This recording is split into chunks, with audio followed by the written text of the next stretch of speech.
ದಿಗಂತ ಈಗ ಆಲ್ರೆಡಿ ನಾವು ನೋಡೋದಾದ್ರೆ ಯೋಗಿ ಅಂತ ಬಂದಾಗ ಗೊತ್ತಿದೆ ನೀವಿಬ್ರು ತುಂಬಾ ವರ್ಷದಿಂದ 15-16 ವರ್ಷದಿಂದ ಫ್ರೆಂಡ್ಸ್ ಇದ್ದೀರಾ ಅಂತ. ಬಟ್ ನಿಮ್ಮ ಕಾಂಬಿನೇಷನ್ ಅಲ್ಲಿ ಒಟ್ಟಿಗೆ ಮೂವಿ ನೋಡಬೇಕು ಅನ್ನೋದು ಕೂಡ ಫ್ಯಾನ್ಸ್ ತುಂಬಾ ಇಷ್ಟಪಡ್ತಾ ಇದ್ರು.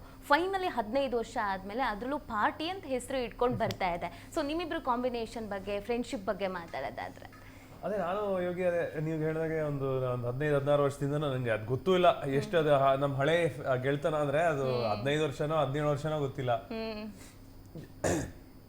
ಸೊ ನಾನು ಅವನು ಯಾವಾಗ್ಲೂ ಮಾತಾಡ್ಕೊಂತ ಇದ್ವಿ ಯಾವಾಗ್ಲಿಂದನು, ನಾನ್ ನೀನು ಒಂದು ಸಿನಿಮಾ ಮಾಡ್ಬೇಕು, ಸಕ್ಕದಾಗಿರೋದು ಯಾವ್ದಾರು ಒಳ್ಳೆ ಸ್ಕ್ರಿಪ್ಟ್ ಬಂದ್ರೆ ನೀನ್ ಹೇಳೋ, ಇಲ್ಲ ನನಗ್ ಬಂದ್ರೆ ನಾನು ಹಿಂಗೆ ಹೇಳ್ತೀನಿ.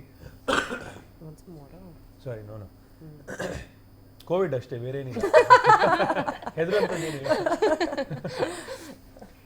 ಸೊ ನಾನು ಯೋಗಿ ಹೇಳ್ತಾ ಇದ್ದೆ, ನಿಂಗೆ ಯಾವ್ದಾರು ಒಳ್ಳೆ ಸ್ಕ್ರಿಪ್ಟ್ ಬಂದ್ರೆ ಇಬ್ರು ಲೀಡ್ ಇರೋಂಥದ್ದು ನನ್ಗೆ ಹೇಳು, ನನ್ಗೇನಾರು ಆ ಥರದ ಒಳ್ಳೆ ಸ್ಕ್ರಿಪ್ಟ್ ಬಂದ್ರೆ ನಿಂಗೆ ಹೇಳ್ತೀನಿ ಅಂತ. ಸೊ ಒಂದ್ ಎರಡು ಇನ್ನೇನು ಆಲ್ಮೋಸ್ಟ್ ಫೈನಲೈಸ್ ಆಗ್ಬೇಕು ಅಂತಿತ್ತು, ಆಮೇಲೆ ಅದೇನು ಟೇಕ್ ಆಫೇ ಆಗಿಲ್ಲ.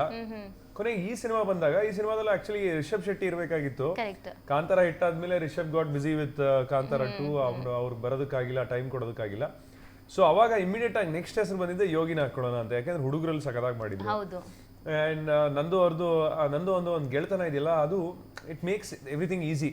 ನಾವು ಸೆಟ್ ಅಲ್ಲಿ ಯಾವುದೇ ತರದ್ದು ಸೀನ್ಸ್ ಇರ್ಬೋದು, ಡೈಲಾಗ್ಸ್ ಇರ್ಬೋದು, ಇಂಪ್ರೂವೈಸೇಷನ್ ಮಾಡೋದಿರ್ಬೋದು, ಒಬ್ಬ ಕಂಫರ್ಟಬಲ್ ಆಕ್ಟರ್ ನಿನ್ ಜೊತೆಗಿದ್ದಾನೆ ಅಂದ್ರೆ ಆ ಸೀನನ್ನ ಎಲ್ಲ ಸಲೀಸಾಗಿ ನಾವು ಏನ್ ಬೇಕೋ ಅದನ್ನ ಚೇಂಜಸ್ ಮಾಡ್ಕೊಂಡು ಹೋಗ್ಬೋದು.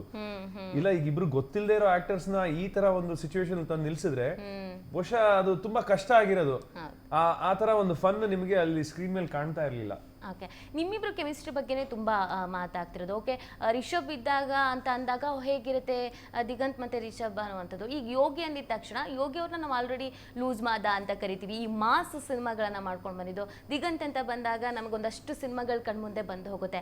ಆ ಕ್ಯಾರೆಕ್ಟರ್ಗಳ ಕಾಂಬಿನೇಷನ್ ಹೆಂಗಿರತ್ತೆ ಅಂತ, ಇಲ್ಲಿ ಹೆಂಗ್ ವರ್ಕ್ ಆಗಿದೆ ಅದು ಅಂತ. ಅದೇ ಇದರಲ್ಲಿ ಕಾಂಟ್ರಾಸ್ಟೇ ವರ್ಕ್ ಆಗೋದು ನನ್ನ ಲೆಕ್ಕ.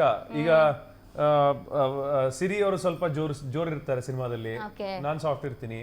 ಆಮೇಲೆ ನನ್ನ ಕ್ಲಾಸ್ಮೇಟ್ ಯೋಗಿ ಕೂಡ ಅಷ್ಟೇ, ಅವನು ಸಿಕ್ಕದಾಗೆಲ್ಲ ನನ್ನ ಲೈಫಲ್ಲಿ ಏನಾರು ಒಂದು ಅನಾಹುತ ಆಗಿದೆ ಅನ್ನೋ ತರ ಒಂದು ಪಾತ್ರನ ಬಿಲ್ಡ್ ಮಾಡಿರ್ತೀವಿ.